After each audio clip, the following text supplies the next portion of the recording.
हे दोस्तों, मुझे उम्मीद है कि आप सभी अच्छे होंगे। दोस्तों, मैं आज आपको बताने जा रहा हूँ हिंदी चैप्टर अतीत में दबे पाँव। आगे बढ़ने से पहले बता दूं कि आपने हमारे चैनल अब तक सब्सक्राइब नहीं किया दोस्तों तो प्लीज़ कर लीजिए, क्योंकि मैं हमेशा इस तरह के इन्फॉर्मेटिव वीडियो लेकर आता रहता हूँ। तो चलिए दोस्तों, शुरू करते हैं अतीत में दबे पाँव।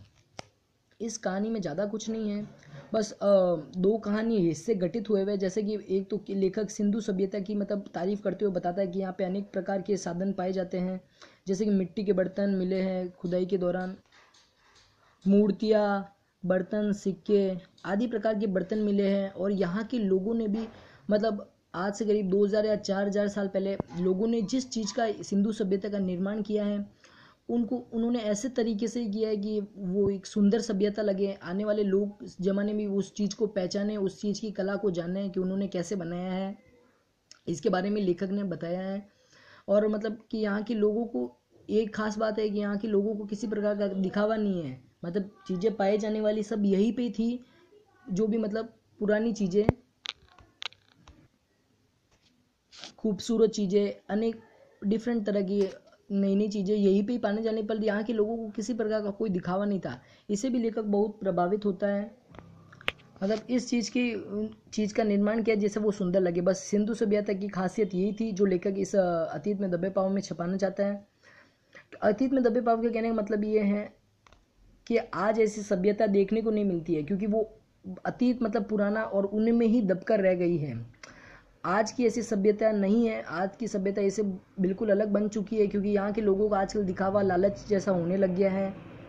और यहाँ पे सुंदर चीज़ों का कला का निर्माण अब कम होने लग गया है, या उसे दूसरे प्रकार से होने लगता है।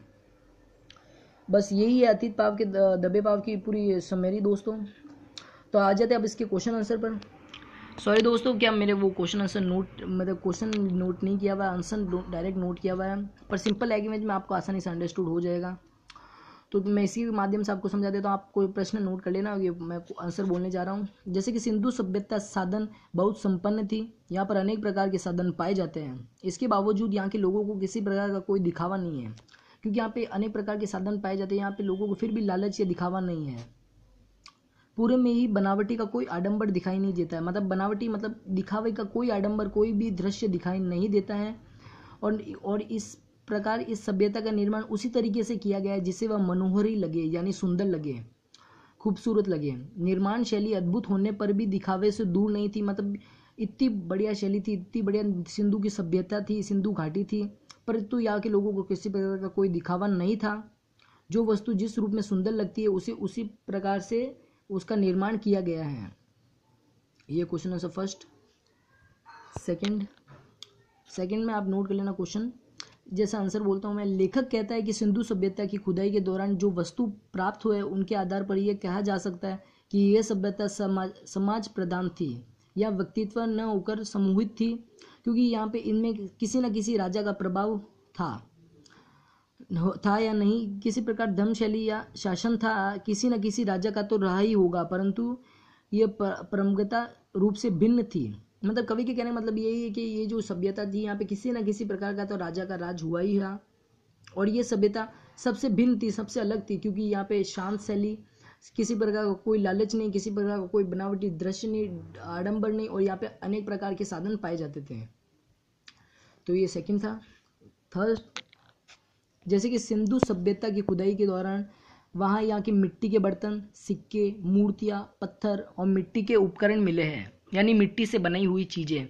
इन चीज़ों से चिन्ह की तय पर यह उभर कर सामने आता है कि लोग समय के अनुरूप इन वस्तुओं को उपयोग करते थे, क्योंकि उस समय में लोग इन्हीं चीज़ों का यूज़ करते थे, प्रयोग करते थे, और इनकी नगर योजना के सामने आधुनिक नगर भी फीके पड़ जाते थे, क्योंकि ये इतनी खूबसूरत चीज़ें थी। मिट्टी के बर्तन, इतने मिट्टी के से बनी हुई चीज़ें इतनी खूबसूरत थी कि यहाँ पे दूसरे प्रकार के भी कोई आधुनिक नगर भी फीके पड़ जाते थे, उसके सामने टिक नहीं पाते थे। सड़कों, नलियों तथा गलियों का साफ सुथरा रखने पर भी उनकी प्रद्युत उनकी समझ को बताती है। यहाँ पे गलिए, नालिए सब साफ सुथरी थी, चारों ओर साफ सफाई थी। ये था थर्ड। अब आ जाते फोर्थ पर। जैसे कि लेखक ने इस कथन का आशय यह किया है कि सिंधु सभ्यता के अवशेष जीर्ण श्रेणी की स्थिति में है, परंतु वो अपने इतिहास व परिचय देती है। इतनी ऊंची छत पर स्वयं चढ़कर इतिहास का अनुभव किया जा सकता है, एक सुंदर एहसास है। सिंधु घाटी में सभ्यता केवल इतिहास नहीं अपितु इतिहास से परे की वस्तु है।